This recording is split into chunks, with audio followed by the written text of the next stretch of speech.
আপনি ধন্যবাদ মাননীয় স্পিকার। ব্যক্তিগত কৈফিয়ত 1 মিনিট প্লিজ। জি ধন্যবাদ মাননীয় স্পিকার। বিধি 274 অনুযায়ী মাননীয় স্পিকার, ব্যক্তিগত কৈফিয়ত যেহেতু আমার নাম ধরে বলা হয়েছে, আমি আমার বক্তব্যের কোথাও আমি এই শব্দ উচ্চারণ করিনি বা এই বাক্য বলিনি যে আমাকে যেন বরাদ্দ বঞ্চিত না করা হয়।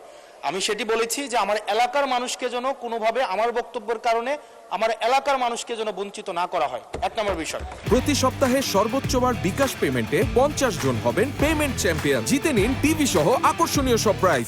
2 নম্বর বিষয় মাননীয় স্পিকার, আজকেও এই সংসদে আমরা দেখেছি যে জুলাই সংশ্লিষ্ট কিছু আমাদেরকে মিন করে একটা কথা বলা হয়েছে যে আমরা আগে রিকশায় চড়তাম, এখন আমরা গাড়িতে চড়ি। মাননীয় স্পিকার, এই সংসদে আজকে সরকার যারা আছে, আমি আপনাদের কাছে বিনীতভাবে অনুরোধ করব, এখন সরকারের যেই গোয়েন্দা সংস্থাগুলো আপনাদের নিয়ন্ত্রণে, ডিজিএফআই, এনএসআই, পুলিশ, তারপর হচ্ছে মিলিটারি, সবাই আপনাদের নিয়ন্ত্রণে। আমি আপনাদেরকে অনুরোধ করব আপনাদের মতো দায়িত্বশীল জায়গা থেকে এলিগেশনের টোনে এলিগেশন না দিয়ে আপনারা তদন্ত করে যদি 1 টাকার দুর্নীতি, 1 টাকার কোনো ধরনের অসৎ উপায়ের কোনো ধরনের আপনারা প্রমাণ করতে পারেন, আমি এই সংসদ থেকে আমরা ইস্তফা দিব। ধন্যবাদ মাননীয় সদস্য।